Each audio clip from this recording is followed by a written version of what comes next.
Mr. Liao Fan Yuan's actual name was Huang Yuan, alias Kun Yi. He was born in Wuqiang County, Jiangsu Province. When he was young, Mr. Yuan married into and lived with the family of his bride by the surname of Shu in Jiashan County, Zhejiang Province. As a result, he was awarded a scholarship by Jiashan County and became a government-supported student in the county. He passed the examination for Jiren in the township in the 4th year of the Longqing period during the Ming Dynasty under Emperor Mu Zhong.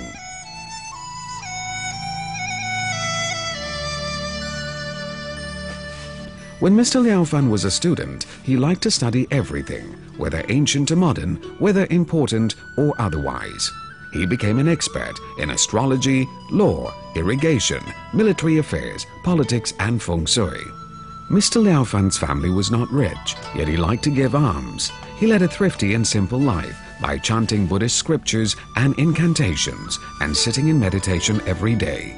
No matter how busy his public or private affairs were, he never failed to sit quietly for his meditation sessions every morning and evening. He was 100% a philanthropist.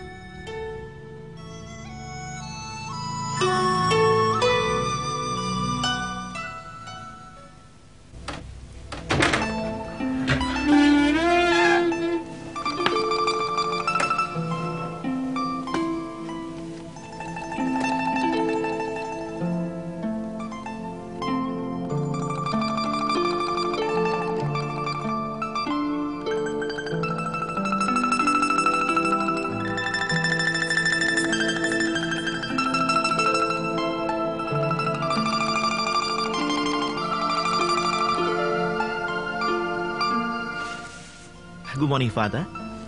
Good morning, Tianji.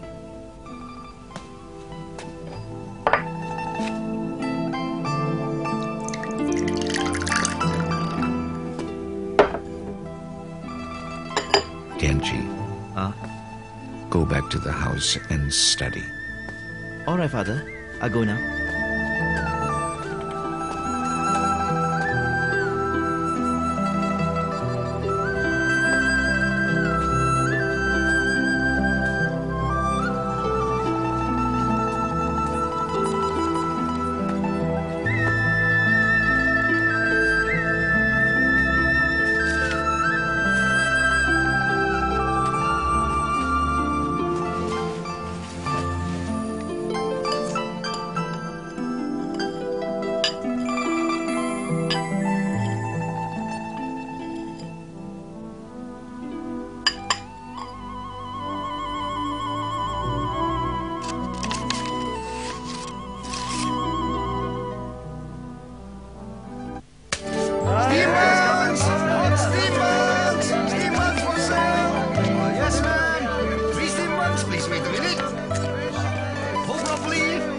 Is 2 cents. Okay, thank you. Please come again. Hot steam buns. Come here. Come steam buns.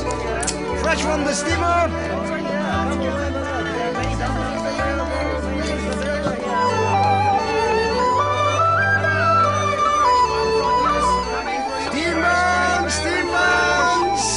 Steam buns. Uncle, how about a few steam buns? Just fresh. Mine is a small family.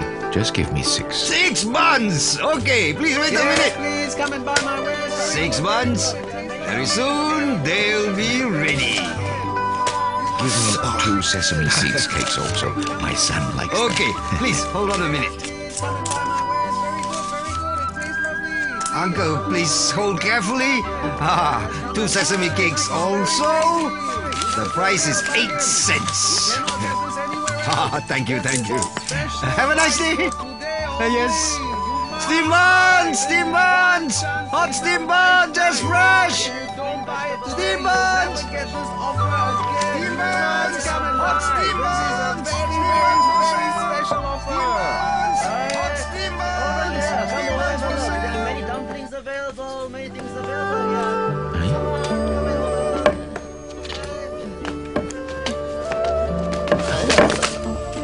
My dear lady, are you all right? Are you sick? What has happened to you? Not sick.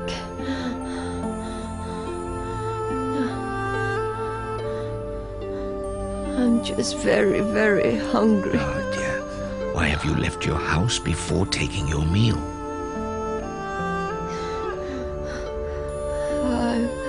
I've come out to look for some food, because there's nothing left back home.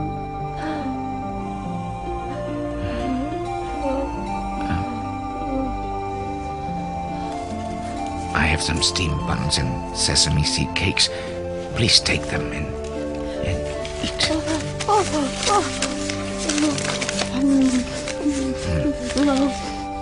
Eat slowly. Don't choke. Eat slowly. Yeah, eat slowly.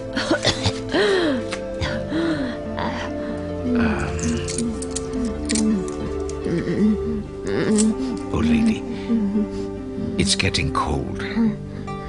Take this money and buy some clothes.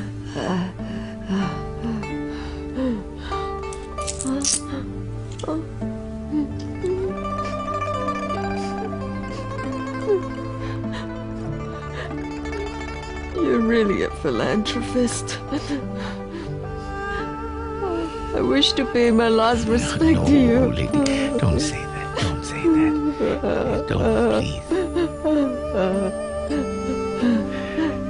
If we don't have compassion for others, then we don't deserve to be humans. Don't. Please eat. My benefactor, what's your name? I want my descendants to remember your kindness forever. It is not necessary. Take good care of yourself. That's all I want.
Father?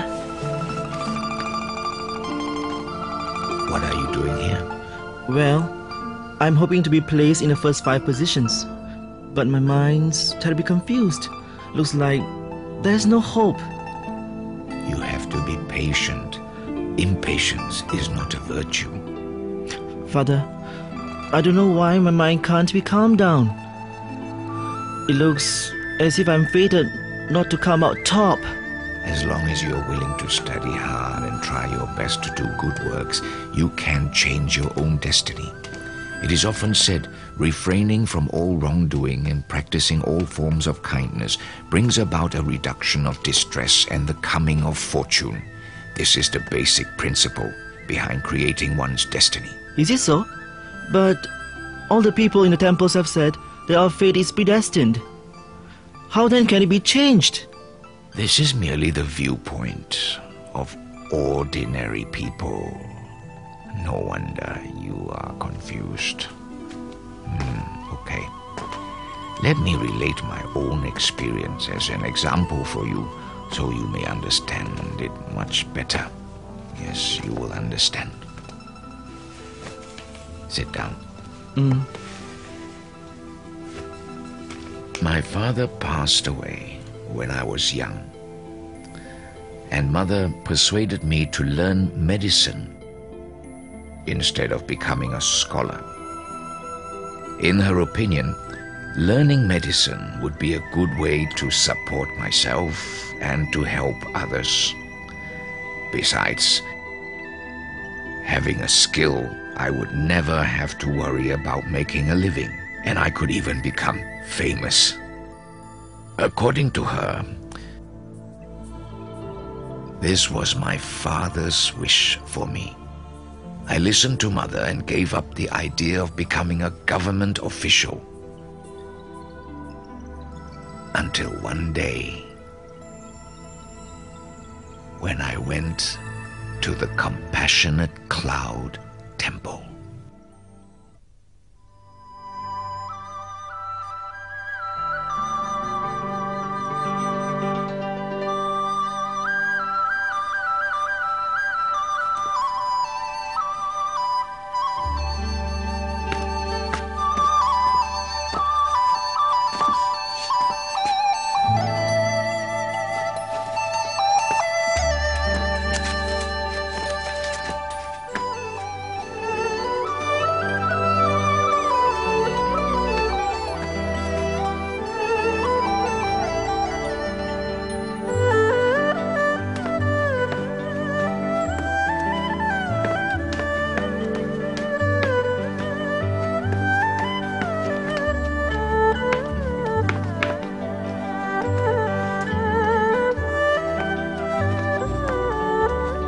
Good morning, Your Eminence.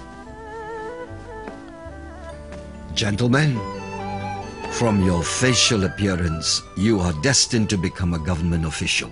Moreover, you will attain the rank of erudite first-level scholar next year. Why don't you study then? Oh, this is because my mother said to me. He appeared to me to be a sincere person, so I told him my reason for giving up studies to learn medicine. I also asked him about his life experience. My last name is Kong. I come from Yunnan province. I have inherited the knowledge of Mr. Kang Xie Shao, who developed the art of prediction very well. By calculations, I am supposed to pass it on to you. Thank you. Thank you, Master. Thank you, Master. Please follow me.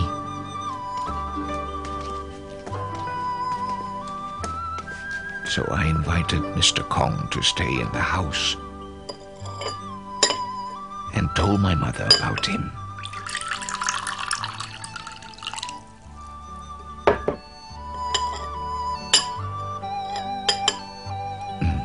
Please have some tea.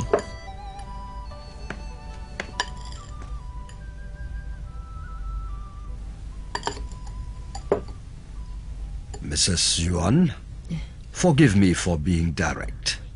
5 generations ago, your Yuan family was a flourishing one.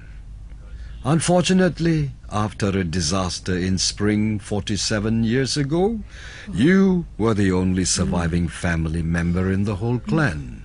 Moreover, your husband died at a young age.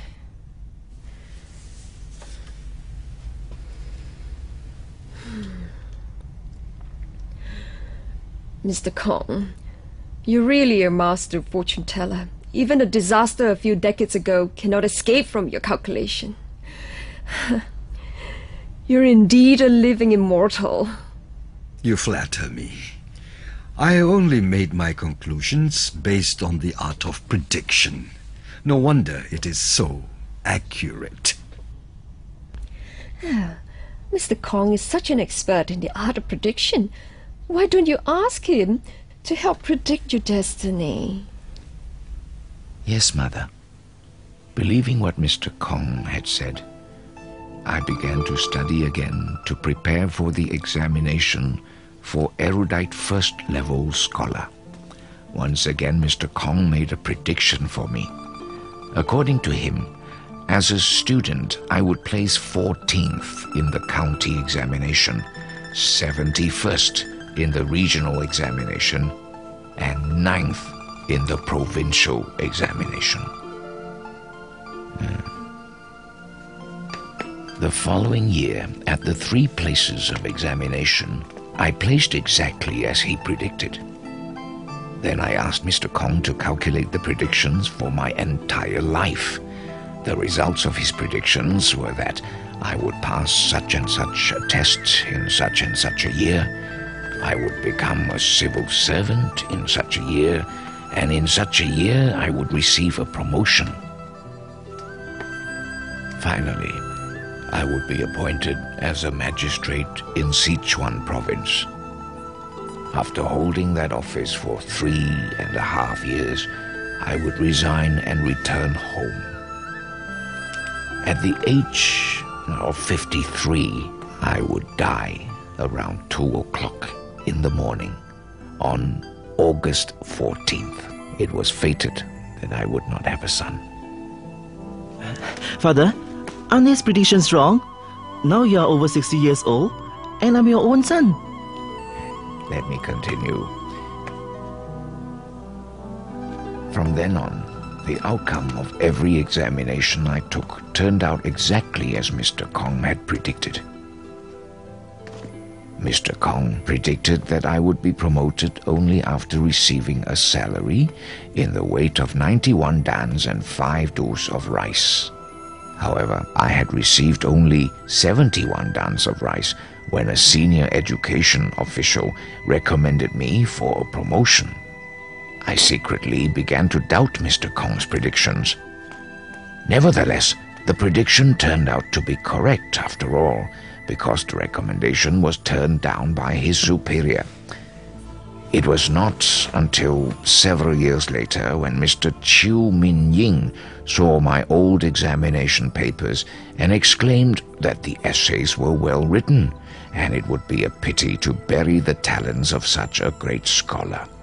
Mr. Ying wanted their magistrate to issue an official order for me to become a candidate for imperial student under his authority. After undergoing this eventful promotion, my calculations showed that I had received exactly 91 dans and 5 dos of rice.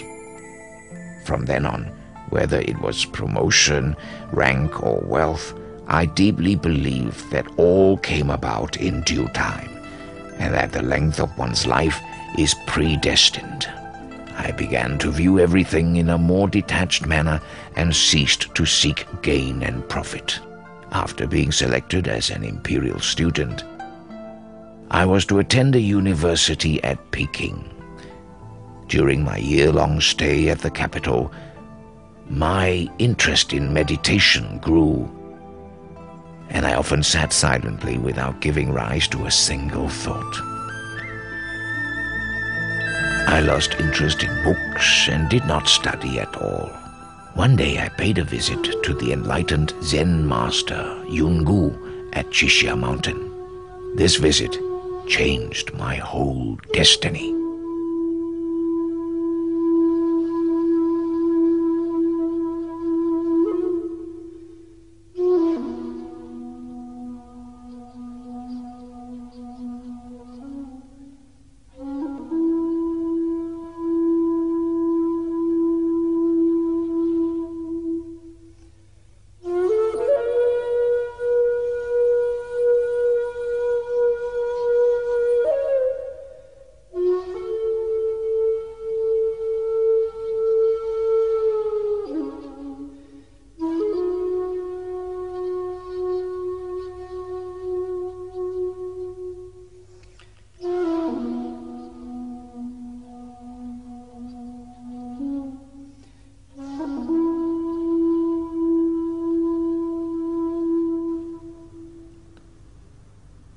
Mr. Yuan. Master. The reason why ordinary people are unable to attain sagehood is because they have too many wandering and false thoughts running through their minds. In our 3-day meditation, I have not observed the slightest wandering thought arising from you. Why is this so? Mr. Kong has clearly predicted the entire outcome of my life. The time of life, death, promotion, and failure are all predestined. There is no use or need for me to think about it. I thought you were someone of remarkable capabilities. Now I realize you are nothing but a common mundane person. Master, please explain what you meant. An average person's mind is forever occupied by wandering and imaginary thoughts. So, naturally, his life is bound by the Shi of yin and yang as well as fate. We cannot deny the fact that fate exists, but only ordinary people are bound by it. Fate cannot bind those who cultivate great kindness.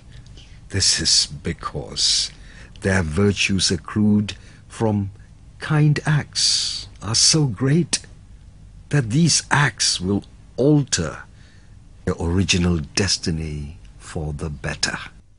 The merits accrued can actually change their destiny from suffering to happiness, poverty to prosperity, and short lives to long lives.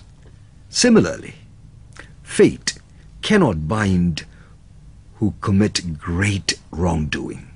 When a person's bad deeds are so great and powerful, they will cancel out the good fortune and prosperity predetermined in his original fate, and his life can be transformed from good to bad.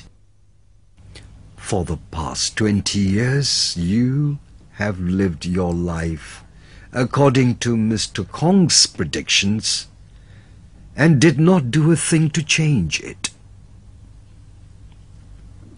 Instead, you became bound by your own fate. If you are not considered an ordinary mortal, then who is? Can one escape from his fate then? We create our own fate. Good or bad fortune is also determined by ourselves. When I commit bad deeds, disasters are bound to strike. When I cultivate kindness, good fortune will naturally come my way. It says so in all the great ancient books of wisdom. In the Buddhist teachings, it is written that if one wishes for and seeks wealth, position, a son, a daughter, or longevity, one can attain them. One only has to cultivate kind deeds in order to escape the control of fate.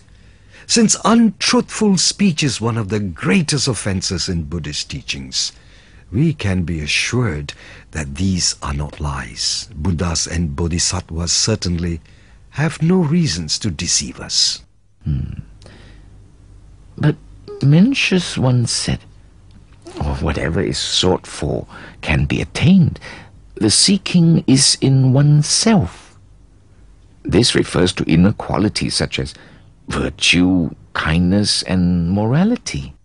These are all qualities we can work toward. However, when it comes to outside factors such as wealth, fame, and prestige, how can we seek to attain them? Don't these have to be granted by others? Mencius was correct, but you misinterpreted his meaning. Huining, the sixth patriarch of the Zen school, has taught that all the fields of merit are within one's own heart. The outside is merely a reflection of the inside. By seeking within ourselves, we can not only attain the inner qualities of virtue, kindness, and morality, but we can also attain wealth, fame, prestige. These are embodied in one's fate. One will attain them even without having to seek. Therefore, if one cannot reflect within one's own heart, but instead blindly seek from outside, then this search is in vain. By the way, Mr. Kong has predicted that you will not receive an imperial appointment nor get a son, hasn't he? Yes, he has. If this is your fate, then you should reflect on your past deeds. What are your feelings? Those who receive imperial appointments all have the appearance of good fortune, and I do not. I am very impatient, intolerant, indisciplined, and speak without restraint. I also have a strong sense of pride and arrogance. How is it possible for me to receive an imperial appointment? There is an old saying, life springs from the dirt of the earth, and water too clean often harbors no fish. The first reason why I feel I do not deserve a son is because I am addicted to cleanliness, resulting in the lack of thoughtfulness for others. The second reason is that harmony is the cultivator of all life, but I have a quick temper. The third reason is based on the principle that loving kindness is the basis of reproduction and harshness is the root of sterility. I overly guard my own reputation and cannot sacrifice anything for the sake of others. The fourth reason is that I talk too much, which wastes a lot of qi or energy. The fifth reason is that I also delight in drinking alcohol, and that depletes my spirit. The sixth reason I do not have a son is my habit of staying up nights, not knowing how to conserve my energy. According to you, then, there are too many things in life you do not deserve. Not only fame and a son. We should know that both good and bad fortune are all formed from one's heart. Whether a person should enjoy fortune or starve to death are only consequences of their own actions and thoughts. The heaven merely leads the happening of events according to the forces of nature and does not impose any interference. This is just like the weight of a person, depends on his own content and not that the balance is being partial. Do you understand? Similarly, bearing children depends on the kind of virtue accumulated by a person. For example, if a person has accumulated enough merit and virtue for 100 generations, then he or she will have descendants to last 100 generations. For those who have no descendants at all, it is because they may have amassed sins instead. Mr. Kong has predicted that you will not receive an imperial appointment or have a son. We can think of these as the results of your past misdeeds, but even that can still be changed. If you can intensify your good deeds by doing more charitable works, then the merits accumulated by you will result in your receiving good reward. I understood and believed in the Master, and I began to repent of all my past wrongdoings in front of the Buddha image. I wrote down my wish to pass the imperial examinations, and I vowed to complete 3,000 meritorious deeds to show my gratitude towards heaven, earth, and ancestors.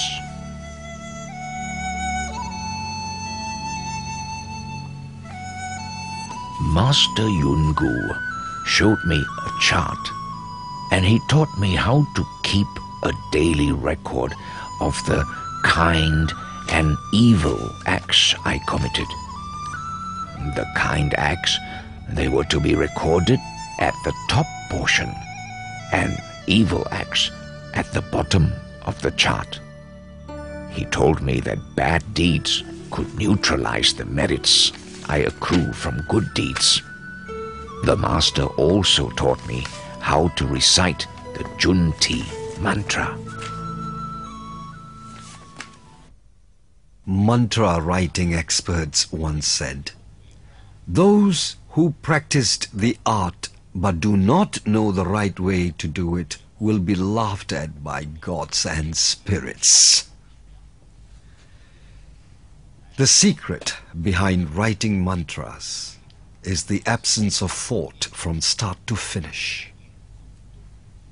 In the process of writing, one must not give rise to a single improper thought. Even kind thoughts have to be let go of. Only under these circumstances can a mantra be successful. Let's try.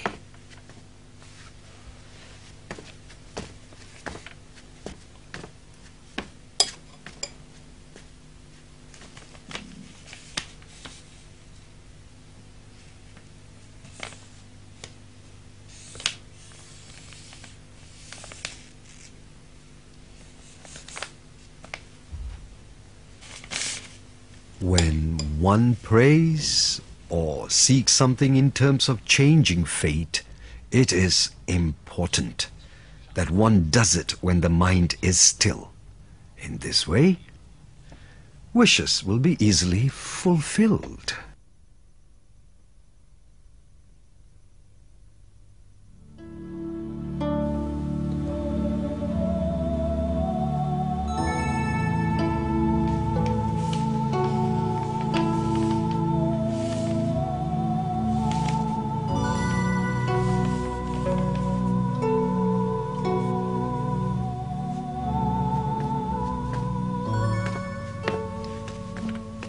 Mencius stated in his principle of forming destiny that there is no difference between longevity and short life.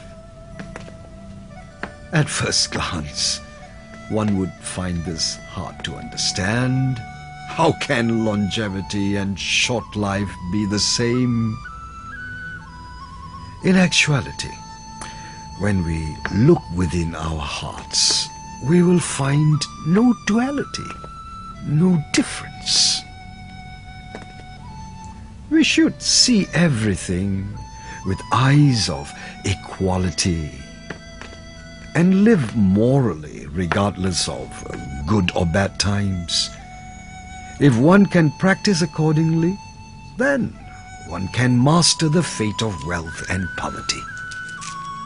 Therefore, when we are able to create and form our own destiny, it does not matter whether we are presently rich or poor.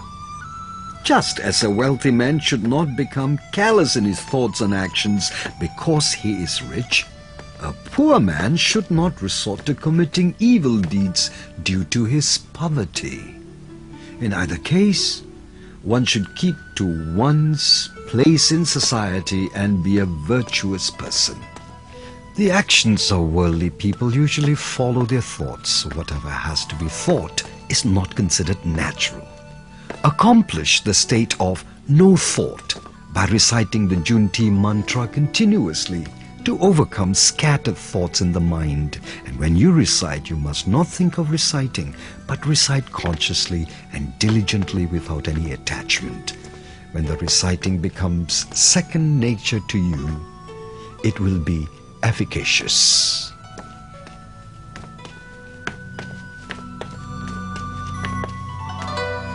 My name used to be Xue Hai, which meant broad learning. But after having understood the fact that destiny is created by ourselves, I changed it to Liao, which means transcending the mundane, because I did not wish to be like worldly people who allow destiny to control them.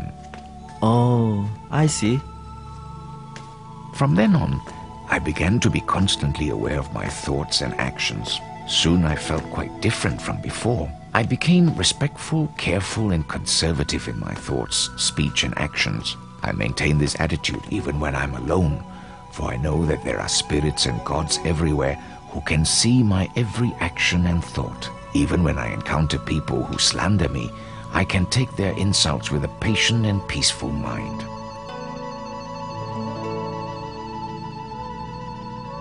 The year after I met Master Yungu, I took the preliminary imperial exam in which Mr. Kong had predicted I would come in third place. Amazingly, I came in first. Mr. Kong's predictions were beginning to lose their accuracy. examination, but I did. Master Yungu had said that destiny could be changed, and now I believe it more than ever. Although I had corrected a lot of my faults, I found that I could not wholeheartedly do the things I ought to do. Even if I did, it was forced and unnatural. I reflected within and found that there were still many things wrong in not being eager enough to do it, or harboring doubts when helping others in need. Sometimes I forced myself to act kindly, but my speech was still untamed and offensive. I found that I could contain myself when sober, but after a few drinks, I would lose self-discipline and act without restraint. Although I often practiced kind deeds and accumulated merits, my good deeds were offset by my faults and offenses. A lot of my time was spent vainly and without value. It took me more than 10 years to complete the 3,000 meritorious deeds I had vowed to do. I was unable to dedicate the merits from these 3,000 kind deeds at a temple until I returned to my hometown a few years later. Then I made my second wish, and that was for a son.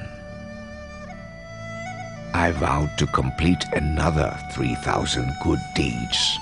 1 year later, you were born. Every time I performed a kind deed, I would record it in a book. Your mother, who could not write, would use a goose feather dipped in ink and make a red circle on the calendar for every kind deed she did. Sometimes she gave food to the poor or bought living creatures from the marketplace to free them in the wild. She recorded all these with her circles on the calendar. At times she performed more than 10 kind deeds in a single day. We continued to perform and accumulate kind deeds in this manner, and in a mere 2 years, the 3,000 deeds were completed. Once again, I made another wish in the temple, and that was to pass the next level in the imperial examination, the Jinshe level. I also vowed to complete 10,000 meritorious deeds. After 3 years, I attained my wish and passed the Jinshe level. I was made the district officer of Baodi County. While in the office, I prepared a small booklet to record my merits and faults and called it the Book of Disciplining the Mind. I told the door guard to place the booklet on my desk every morning. From that day, I recorded all my good and bad deeds in that booklet. Every evening, I would burn incense and make a report of my deeds to the heavens at a little altar in the garden. Once, your mother was concerned when she saw that I had not accumulated many merits. And she asked, "In the past, I was able to help you in your accumulation of kind deeds, and we were able to complete the 3,000 meritorious deeds. Now you have made a vow to complete 10,000 kind deeds, and there are fewer opportunities to practice them here at the government residence. How long will it be before your vow can be fulfilled?" That night, after your mother spoke the words, I had a dream.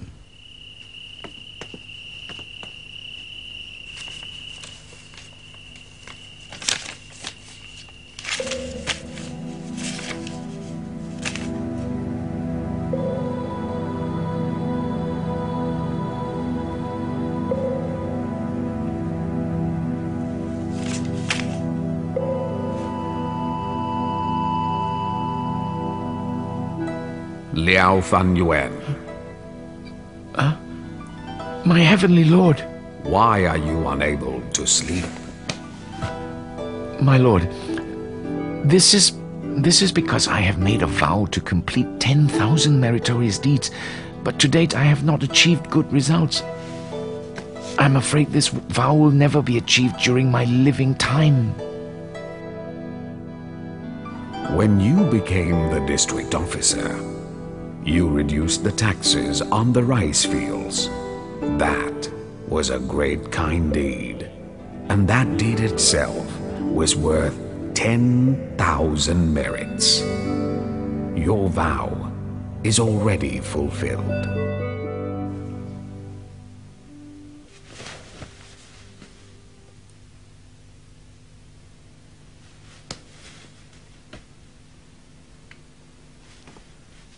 As it turned out, the farmers in Baodi County had to pay a very high tax, and when I came to office, I reduced the taxes on the rice fields by nearly half. But I still held doubts and wondered how a single deed could be worth 10,000 merits. Coincidentally, the Zen master Huan Yu was traveling from the 5 plateau mountains of Shanxi province and stopped in Baodi. I invited him over and told him of my dream and asked whether it was believable. Master Huan Yu said, when doing kind deeds, one must be true and sincere and not seek any rewards or act with falsity. If one does a kind deed with such a true and sincere heart, then one deed can be worth the merit from 10,000 kind deeds. Besides, your act of reducing the taxes in this county benefits more than 10,000 people. You have relieved the suffering of heavy taxes on all these farmers.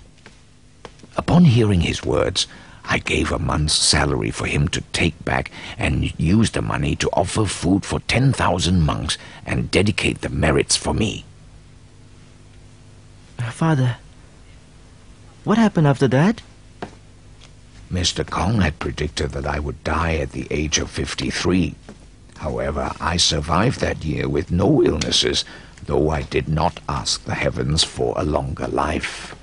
Now I am 69 already.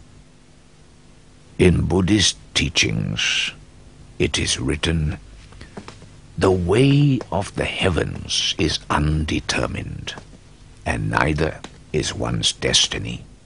It is also said, "Destiny is not set, but is only created and determined by oneself." These are all true, and I have come to understand that both fortune and adversity are all the results of one's own doing. Destiny is not something fixed, but can be changed.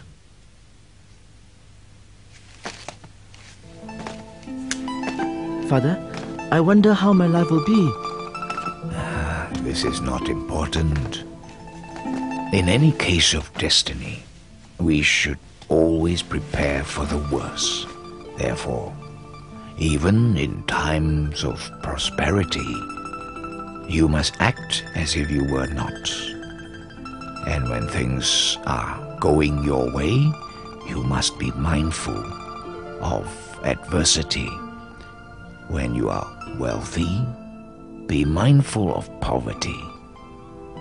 And when loved and respected by all, you must remain careful and conservative. When the family is greatly respected and revered, you must carry yourself humbly. And when your learning is broad and deep, you must not display it, but keep it humbly within.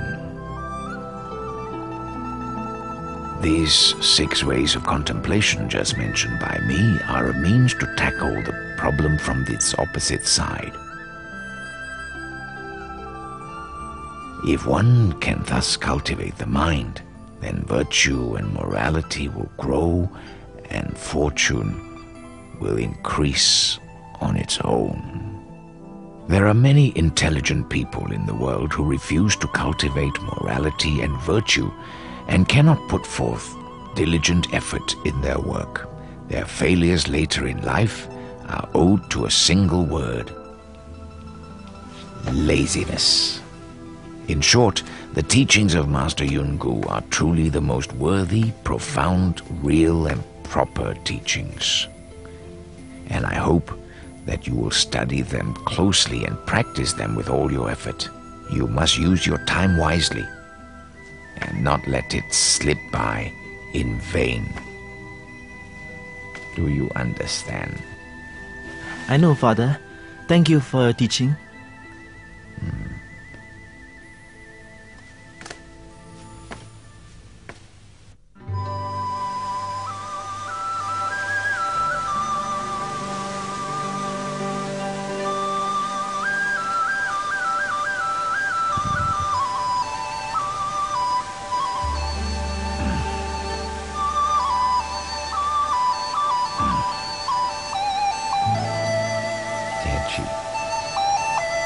How can we be free from faults when we were not born as saints or sages? Confucius once said, "One with faults should not fear to correct them." As such, when we have made a mistake, don't be afraid to correct it. During the spring-autumn period, many prestigious advisors and counselors of nations were able to accurately predict whether a person's future would be good, bad, disastrous, or fortunate based on their observations of that person's speech and behavior. These can be seen recorded in several history books. What methods did they use to make predictions? Usually, there are signs which signal impending danger or of coming good fortune. These signs are a reflection of one's heart. Though it isn't the heart from which thoughts arise, the body and its limbs can fully portray a person's character. For instance, if a person is kind-hearted, then his or her every gesture will indicate steadiness and stolidity. If this behavior portrays kindness, then you will know for sure in advance that his good fortune is not far behind. On the contrary, when we see unkind behavior from a person, we will know that troubles await him or her. Then, how do we make corrections? There are 3 ways to reform one's faults. First, one must feel shame. As the saying goes, one who knows shame is not far from being a courageous person.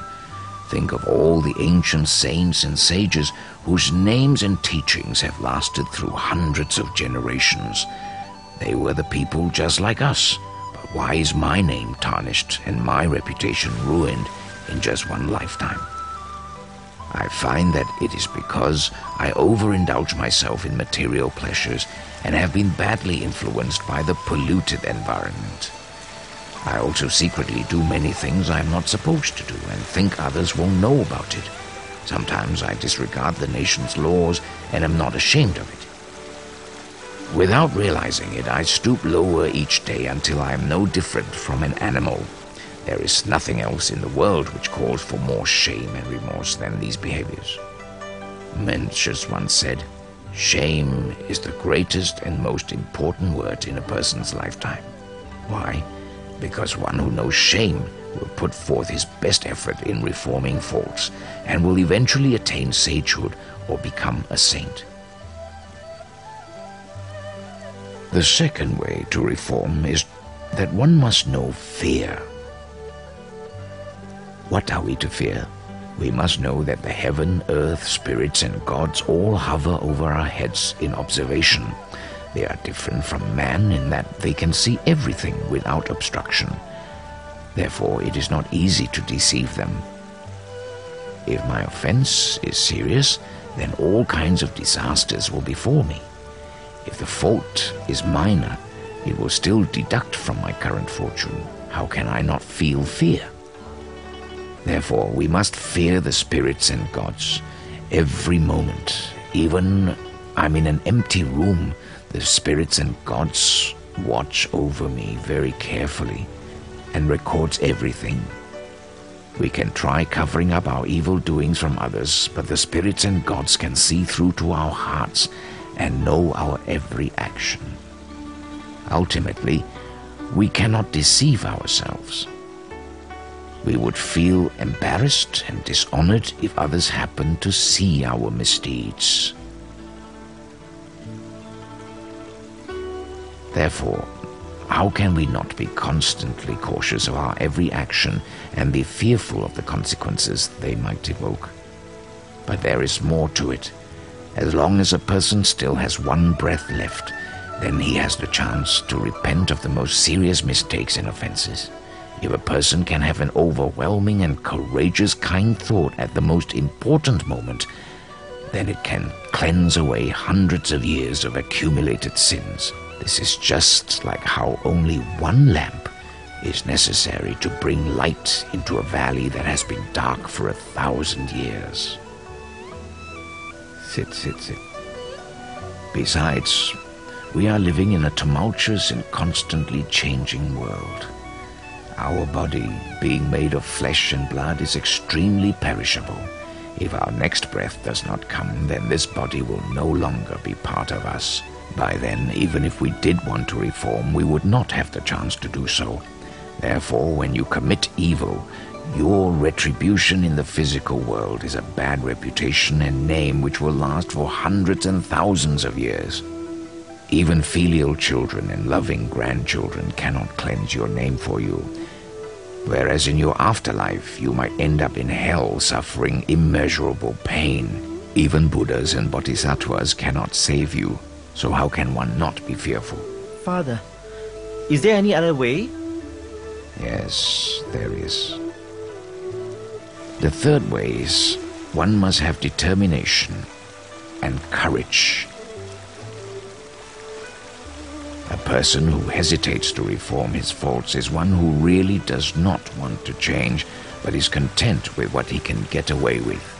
His willpower may not be strong enough, making him afraid to change his wrongdoings. A minor fault is like a thorn sticking into our flesh and should be quickly removed. A big fault is like a finger bitten by a poisonous snake. We must cut off that finger without hesitation to prevent the poison from spreading and taking our life. There are also 3 methods of practice in helping us reform. First is changing through action, second is changing through reasoning, and third is changing from the heart. Since the methods vary, so do the results of change. For example, if I killed living beings in the past, I now vow not to kill again starting today. If I was angry and yelled at others in the past, I vow not to get angry starting today. This is how a person changes through action. However, this is merely suppressing yourself not to do something, and it is difficult to achieve the objective of getting rid of your faults permanently. A more ideal method is changing through reasoning. In the case of killing animals, one can think thus: loving all living things is a virtue of heaven. All living things love life and are afraid to die. How can I be at peace with myself by taking another's life to nurture my own? We should know that the way to healthiness lies in the utilization of our energy and not delicacies. We can be nourished just as well by consuming vegetarian food. Why let your stomach become a graveyard?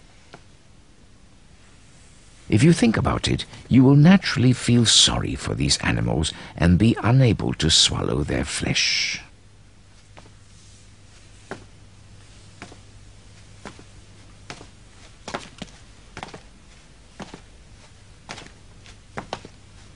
The same holds true for changing one's bad temper. One should think of the fact that everyone is not the same and has his or her individual strengths and weaknesses, and as such, we should understand and accommodate one another. If someone offends me for no reason at all, then it is his problem, and that has nothing to do with me. There is no reason for me to get angry. Therefore, no benefit, but rather harm is derived from killing animals and getting angry. There are other faults and offenses we can change along the same lines. If we can understand the reasoning behind the need to reform, we will not make the same mistake twice.